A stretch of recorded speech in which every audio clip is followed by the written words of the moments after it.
गुरुर्विष्णु गुरुर्देवो महेश्वरा गुरुर्साक्षात् परब्रह्म तस्मै श्री गुरुवे नमः। तस्मै श्री गुरुवे नमः। तस्मै श्री गुरुवे नमः। जो ब्रह्म अचिंत्य अव्यक्त तीनों गुणों से रहित त्रिगुणात्मक देखने वालों की दृष्टि से परे जगत के अधिष्ठान स्वरूप ऐसे ब्रह्म को मैं नमस्कार करती हूँ। हे ओमकार के अर्थ स्वरूप देवों के देव श्रेष्ठों से भी श्रेष्ठ हे जगत गुरु महादेव, आपको प्रणाम हो। तो हम जब भी किसी देवी देवता का आह्वान करते हैं या किसी भी हम अपनी सिद्धियों को प्राप्त करते हैं, किसी भी कार्य को शुरू करते हैं, तो अपने पूर्वजों का, अपने ब्रह्मदेव का यदि ध्यान करते हैं तो हमें सफलता अवश्य मिलती है। ये हम सभी से कहना चाहेंगे। और इससे पहले हमारे पास जब हम देखते हैं कि कई लोग हमें ये बताते हैं कि हमारा ध्यान नहीं लगता, कई बार हम जब ध्यान में बैठते हैं तो हमारे विचार इतने आते हैं कि हम विचारों से बाहर ही नहीं निकल पाते। तो इन विचारों से बाहर निकलने का विकल्प यही है कि जब आप बैठते हैं तो उससे पहले आप अपनी सारी शक्तियों को खोल कर बैठें। वह सारी शक्तियाँ खोलनी कैसे हैं, इसके लिए आपको मार्गदर्शन की आवश्यकता होती है। और वही मार्गदर्शन करने के लिए हम यहाँ उपस्थित हैं और आपके सामने एक नए ऐसे ऐसे विकल्प लेके आते हैं कि जिनके द्वारा आप अपने आध्यात्मिक यात्रा को पूर्णतः प्राप्त कर सकते हैं। जब आप आध्यात्मिक यात्रा को प्राप्त कर लेंगे तो आपके अंदर आपकी सेंसेस सारी जागृत हो जाती हैं और आप सारी सेंसेसों के द्वारा अपने डिसीजन लेने की पावर, सोचने समझने की क्षमता, दूसरों को देखने की क्षमता या एक दूसरे के विचारों को समझने की क्षमता आपके अंदर स्वतः ही पैदा हो जाती है। जब आप अपने अंदर ऐसी क्षमताओं को पैदा करते हैं तो आपको एक अंदर से एक आनंद की अनुभूति होती है कि मैं भी एक ऐसी ऊंचाई पर पहुंच गया हूं, मैं भी इस मृत्यु लोक में एक राजा के समान जीता हूं। अपने अंदर चाहे आपके पास कोई भी सुख सुविधा हो या ना हो, फिर भी आपको एक आनंद की, शांति की अनुभूति आपको अवश्य महसूस होती है। तो यही आनंद और शांति हम देने के लिए यहाँ आपको नए विकल्प बताते हैं, पर करना आपको है कि कैसे आपको मार्गदर्शन पाके अपने मार्ग को सुरक्षित रूप से खोलना है और अपने लक्ष्य की प्राप्ति करनी है।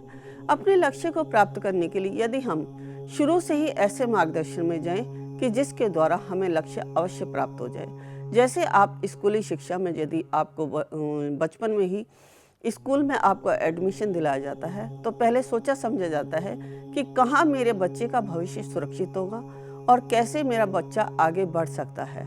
तो वैसे ही हमें आध्यात्मिक क्षेत्र में भी ये सोचना समझना होगा कि हम कैसे गुरु के पास जाएं, ऐसे गुरु के पास जहां हमें समर्थ गुरु की प्राप्ति हो जाए और हम अपने मार्ग को प्राप्त कर अपने लक्ष्य की प्राप्ति कर लें। अपने मार्ग में दिशा हम अगर अच्छी पाते हैं तो हमें मार्गदर्शन भी अच्छा ही होता है। सबसे पहले हमने बताया था कि हमें अगर अध्यात्म में आगे जाना है तो हमें सबसे पहला विकल्प है मुद्रा विज्ञान, यानी कि हमारे बैठने की क्षमता हमारी इतनी होनी चाहिए कि यदि हमारी बैठने की क्षमता है तो हम किसी भी ध्यान में अवश्य डूब सकते हैं। क्योंकि यहाँ समस्या यही आती है कि जब तक आपके विचार शून्य होते हैं तब तक आपके बैठने की क्षमता समाप्त हो जाती है और आप शरीर से रोगग्रस्त हो जाते हैं। आप शरीर में थकावट महसूस करते हैं, अपने ब्रेन के पास, अपने माथे पर स्ट्रेस पैदा करते हैं।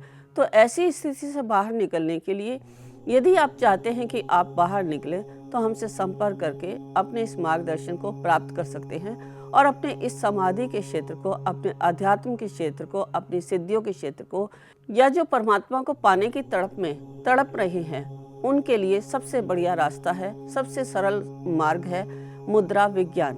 मुद्रा विज्ञान के शिविर के द्वारा आप अपने आप को ऐसी एक क्षमता आपके अंदर पैदा हो जाती है कि यदि आपका ध्यान परमात्मा में नहीं है तो भी आपका ध्यान, आपके जो है नोडल पॉइंट्स जो एक्टिव हो जाते हैं वह आपको अवश्य ही डिवाइन से जोड़ देते हैं।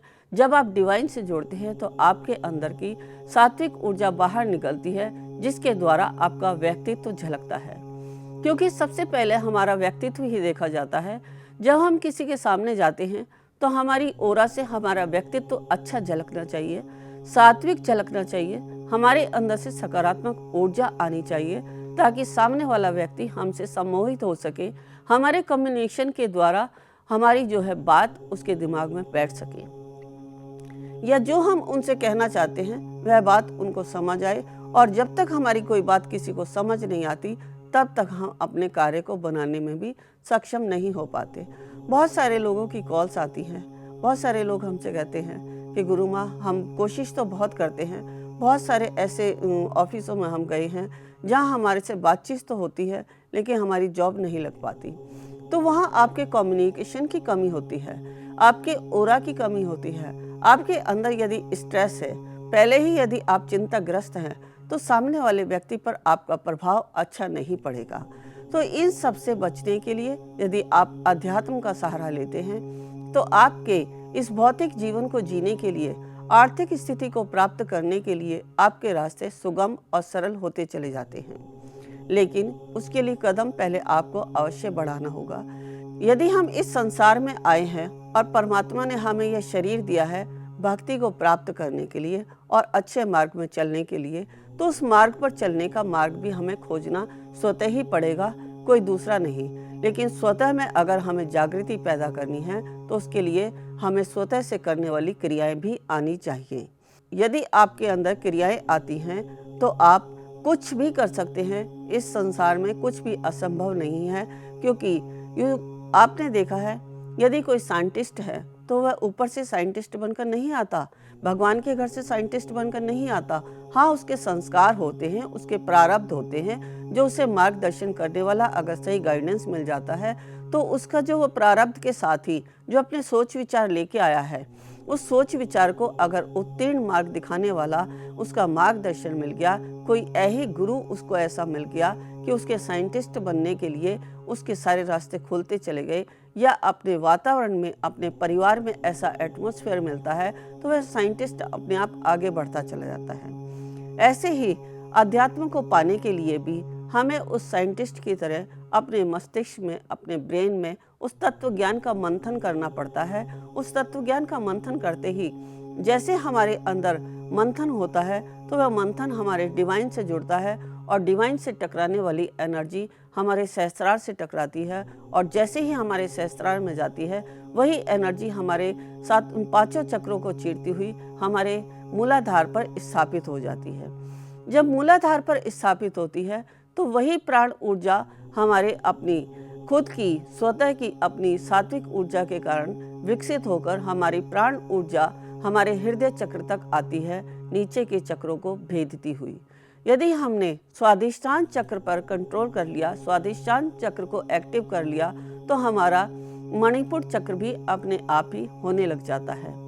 क्योंकि स्वादिष्टान चक्र में हमारी काम वासनाएं, इच्छाएं हमारी स्थापित होती हैं। उसी से हमारी काम वासनाएं, इच्छाएं और हमारे अंदर जो भी कोई खाने पीने, रहने सहने के जो भी कोई हमारा एक अपना आचरण होता है, वही हमारे स्वादिष्टान केंद्र से एक्टिव होता है।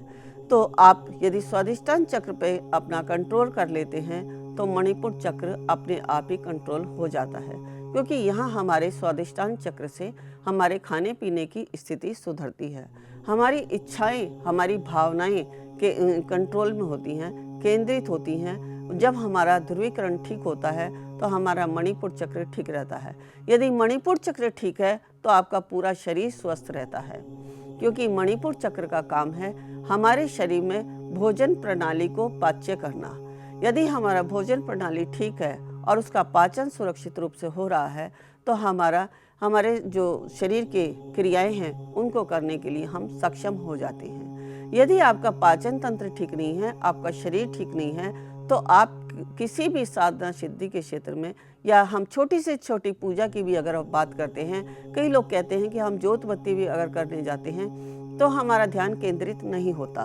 तो ऐसी अवस्थाएं हमारे शरीर के कारण होती हैं। जब हमारा शरीर हमारा कहीं भी केंद्रित नहीं होता और हमारे शरीर में ध्रुवीकरण की स्थिति नहीं होती, क्योंकि वहाँ आपके शरीर में गुरु संप्राण नहीं है। यदि आपके शरीर में गुरु संप्राण है और उसने आपको मार्गदर्शन किया है, तो चाहे आपके पास गुरु है या नहीं है, तब भी आपके अंदर वही ऊर्जा विकसित रहती है और वही ऊर्जा आपके मार्गदर्शन करती रहती है। आपने देखा होगा बहुत सारे लोग ऐसे हैं कि चाहे कहीं जाएं या ना जाएं, चाहे उन्हें मंदिर में जाने की भी आवश्यकता नहीं रहती, कहीं भी आंख बंद करके अगर अपने ध्यान को केंद्रित करते हैं तो उनके ध्यान करने मात्र से ही अपने आप उनकी सुविधाएं उपलब्ध होती चली जाती हैं। तो ये सब करने के लिए हमें सरल मार्ग सोचना पड़ेगा। उसके लिए हम लेकर आए हैं आपके लिए मुद्रा विज्ञान। ऐसे बहुत सारे विकल्प हैं जिनसे आप अपने जीवन के क्षेत्र को उत्तम बना सकते हैं और आगे पहुंच सकते हैं। तो इसी आशीर्वाद के साथ हम यहाँ विराम देते हैं, समाप्त करते हैं और आपको यही आशीर्वाद देते हैं कि आप अपनी आध्यात्मिक यात्रा को प्राप्त करते हुए आगे बढ़ें। नमः शिवाय।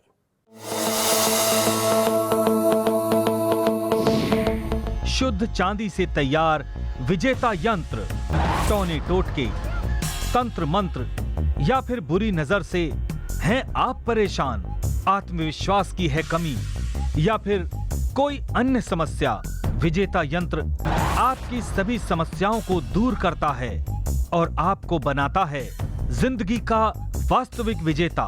विजेता यंत्र की कीमत है केवल 5100 रुपए। सिर्फ 5100 रुपए में दें अपनी जिंदगी को एक नई दिशा। आज ही धारण करें विजेता यंत्र। ऑर्डर करने के लिए इन नंबरों पर फोन करें। बढ़ाएं कदम अध्यात्म की ओर और पाएं स्वस्थ शरीर, संपन्नता और एकाग्रता। गुरु मां के द्वारा प्रदान की जाती हैं 108 प्रकार की दीक्षाएं। गुरु मां से सीखिए ध्यान एवं उपचार पद्धतियां, मुद्रा विज्ञान, साधना से सिद्धियों की ओर, तत्व ज्ञान, लामा फेरा, तनाव, डिप्रेशन, पागलपन, नजर दोष, टोने टोटके में अत्यंत प्रभावी, योग माया, रोगी को रोग मुक्त कराना, होंकार, विद हलीम, बौद्धिक विकास एवं लक्ष्य प्राप्ति हेतु, ट्रिनिटी सर्कल, एकाग्रता बढ़ाने के लिए।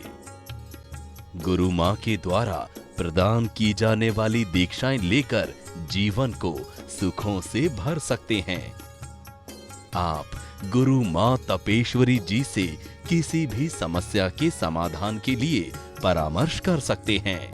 मात्र 1100 रुपए। हमारा पता है Maa Tapeshwari Ashram Disha Dham, infinity consciousness foundation trust, village and post, Kundli, district Sonipat, Haryana, opposite Naval hospital, near Delhi Singhu border. Email ID incofoundation@gmail.com। Facebook Guru Maa Tapeshwari जी। हमारे आश्रम के नंबर हैं 08470026005, 09811738004।